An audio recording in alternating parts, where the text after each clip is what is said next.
नमस्कार दोस्तों, स्वागत है आपका और आपके साथ हमेशा की तरह मैं हूं आशिमा त्यागी। फिर हाजिर हूं एक महत्वपूर्ण विषय पर आपसे बात करने के लिए। और मिडिल ईस्ट की राजनीति की लगातार हम बात कर रहे हैं, तो मिडिल ईस्ट की राजनीति में एक पुरानी कहावत है दोस्तों, जब सुरक्षा की गारंटी देने वाला ही असुरक्षा का कारण बन जाए तो पूरा जो क्षेत्र है वो अनिश्चितता में डूब जाता है। आज खाड़ी देशों के साथ कुछ ऐसा ही होता दिखाई दे रहा है। दशकों तक अरब देशों ने अपनी सुरक्षा की जिम्मेदारी अमेरिका को सौंप दी थी और बदले में उन्होंने अपने तेल के पैसों से अमेरिकी हथियार खरीदे, सैन्य अड्डों की अनुमति दी और रणनीतिक साझेदारी को मजबूत भी किया। लेकिन अब वही अरब देश धीरे धीरे महसूस करने लगे हैं कि जिन सैन्य व्यवस्थाओं को वो अपनी सुरक्षा की ढाल समझते थे, वही व्यवस्थाएं उन्हें एक बड़े भू राजनीतिक खेल का हिस्सा बना चुकी। तो दोस्तों, चर्चा में आगे बढ़ते हैं और पूरा सच जानने की कोशिश करते हैं कि आखिर मिडिल ईस्ट में चल क्या रहा है। दरअसल संयुक्त अरब अमीरात की मौजूदा बेचैनी की अगर हम बात करें तो इसी बदलती समझ का परिणाम है, जो कि मैंने आपको ऊपर जिक्र करके बताया। अमीरात की जमीन पर मौजूद अमेरिकी सैन्य अड्डे लंबे समय तक सुरक्षा सहयोग का प्रतीक माने जाते रहे हैं, लेकिन इन अड्डों का एक महत्वपूर्ण उद्देश्य इजराइल की सुरक्षा से भी जुड़ा हुआ है। इन ठिकानों के जरिए क्षेत्र में मिसाइल गतिविधियों की जो निगरानी है वो की जाती है और संभावित हमलों को पहले ही पहचानने की कोशिश होती है। रणनीतिक दृष्टि से ये जो व्यवस्था है वो इजराइल के लिए एक शुरुआती चेतावनी प्रणाली की तरह कहीं ना कहीं काम करती है, लेकिन इसी कारण अमीरात अनजाने में ईरान के खिलाफ एक निगरानी नेटवर्क का जो हिस्सा है वो बन गया है। और यही वजह है दोस्तों, यही वजह है कि तेहरान और अबू धाबी के बीच अविश्वास का जो माहौल है वो पैदा हुआ है। और ईरान लंबे समय से ये आरोप लगाता रहा है कि खाड़ी में मौजूद अमेरिकी सैन्य अड्डे उसके खिलाफ जासूसी और सैन्य दबाव की जो रणनीति का हिस्सा है। और जैसे जैसे क्षेत्र में तनाव बढ़ा है, अमीरात को भी ये एहसास होने लगा है कि अगर क्षेत्रीय संघर्ष व्यापक रूप लेता है तो उसकी जमीन पर मौजूद वही सैन्य अड्डे उसे सीधे टकराव के दायरे में ला सकते हैं।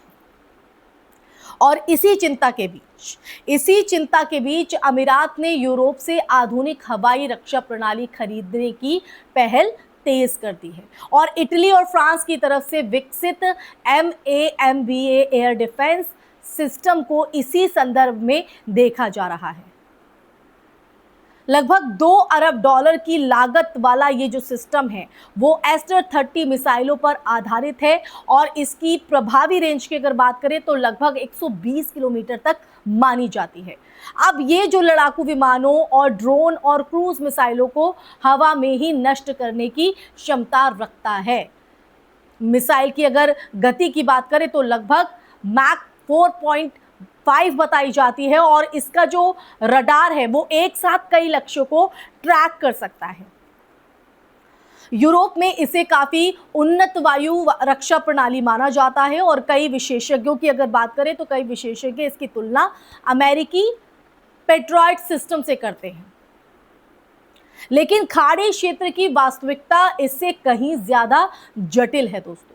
ईरान के पास लंबी दूरी की बैलिस्टिक मिसाइलों का एक बड़ा भंडार है और जिनकी मारक क्षमता की अगर बात करें तो हजारों किलोमीटर तक मारक क्षमता बताई जाती है। और ऐसे में सिर्फ एक एयर डिफेंस सिस्टम पूरे खतरे को निष्क्रिय कर सके, ये मानना रणनीतिक रूप से बहुत आशावादी दृष्टिकोण माना जाता है। अब देखिए, इस बीच एक और दिलचस्प बदलाव दिखाई दे रहा है, सऊदी अरब की कूटनीतिक सक्रियता। सऊदी अरब और ईरान दशकों से क्षेत्रीय प्रतिद्वंदी रहे हैं। यमन युद्ध, सीरिया संकट, लेबनान की राजनीति और लगभग हर क्षेत्रीय मुद्दे पर दोनों देशों के बीच जो टकराव है वो दोस्तों रहा है। लेकिन हाल ही के महीनों में रियाद ने तेहरान से संपर्क बढ़ाने की कोशिश की है और ये जो कदम है, ये कदम केवल कूटनीतिक औपचारिकता नहीं है, बल्कि क्षेत्रीय अस्थिरता के डर से जुड़ा हुआ माना जा रहा है। सऊदी अरब के लिए सबसे बड़ा जोखिम उसके तेल बुनियादी ढांचे की सुरक्षा है। 2019 में अब कैक और खुरैस के तेल संयंत्रों पर हुए हमलों ने ये दिखा दिया था कि अत्याधुनिक सुरक्षा व्यवस्थाओं के बावजूद ऊर्जा अवसंरचना कितनी संवेदनशील हो सकती है। और उस घटना के बाद वैश्विक तेल आपूर्ति स्थायी रूप से प्रभावित हुई थी और कीमतों में अचानक उछाल देखा गया था। अगर इसी तरह का कोई बड़ा हमला फिर होता है तो जो वैश्विक ऊर्जा बाजार है, उस ऊर्जा बाजार में भारी अस्थिरता पैदा हो सकती है। और कई विश्लेषकों की अगर बात करें तो कई विश्लेषकों का यह अनुमान है कि ऐसी स्थिति में तेल की जो कीमतें हैं वो बहुत तेजी से ऊपर जा सकती हैं। इसके साथ ही स्ट्रेट ऑफ हॉर्मुज का सवाल भी बेहद महत्वपूर्ण हो जाता है। दुनिया के समुद्री तेल व्यापार का लगभग अगर हम देखें तो 5वां हिस्सा इसी जलडमरू मध्य से होकर गुजरता है। अगर यहां तनाव पड़ता है या समुद्री यातायात बाधित होता है तो इसका जो असर है वो केवल मध्य पूर्व तक सीमित नहीं है, वहां तक सीमित नहीं रहेगा, बल्कि पूरी वैश्विक अर्थव्यवस्था पर पड़ेगा। आज मिडिल ईस्ट का संकट सिर्फ 2 या 3 देशों के बीच का टकराव नहीं रह गया है। ये ऊर्जा सुरक्षा, वैश्विक व्यापार, समुद्री मार्गों और महाशक्तियों की रणनीति से कहीं ना कहीं जुड़ा हुआ एक जटिल समीकरण बन चुका है।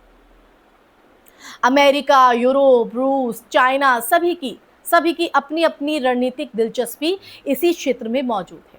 इसलिए यहाँ होने वाला हर छोटा बदलाव वैश्विक शक्ति संतुलन पर असर डाल सकता है। और शायद यही कारण भी है कि खाड़ी के जो देश हैं वो अब धीरे धीरे अपनी सुरक्षा रणनीति पर दोबारा सोचने लगे। सालों तक भारी शक्तियों पर निर्भर रहने के बाद अब उन्हें ये समझ आ रहा है कि किसी भी क्षेत्रीय संकट का सबसे बड़ा प्रभाव उसी क्षेत्र के देशों को झेलना पड़ता है। इसी के साथ दोस्तों ये पूरा सच आपको देश लाइव ने बताया है। ये सच पर आपकी क्या प्रतिक्रिया है, आपके मन में क्या विचार है, ज़रूर बताइएगा। लेकिन आखिर में बस यही कि मिडिल ईस्ट आज एक ऐसे मोड़ पर खड़ा हुआ है दोस्तों, जहां हर फैसला आने वाले सालों की दिशा तय कर सकता है। अगर कूटनीति यहाँ पर सफल होती है, सक्सेस होती है तो तनाव जो है वो कम हो सकता है। लेकिन अगर हालात नियंत्रण यानी आउट ऑफ कंट्रोल हुए, नियंत्रण से बाहर हुए, तो इसका जो असर है वो सिर्फ इस क्षेत्र तक सीमित नहीं रहेगा, जो मैं पहले भी कह चुकी हूं, बल्कि पूरी दुनिया की राजनीति और अर्थव्यवस्था को हिला सकता है। तो यही वो चौंकाने वाला सच और यही वो डराने वाला सच है दोस्तों। इन्हीं पंक्तियों के साथ इस चर्चा पर यही विराम। ये चर्चा आपको कैसी लगी कमेंट सेक्शन में कमेंट करके दीजिएगा अपनी राय। फिर हाजिर होंगी ऐसी चर्चा लेकर, तब तक के अपना ख्याल रखिए। जय हिंद, जय भारत, नमस्कार।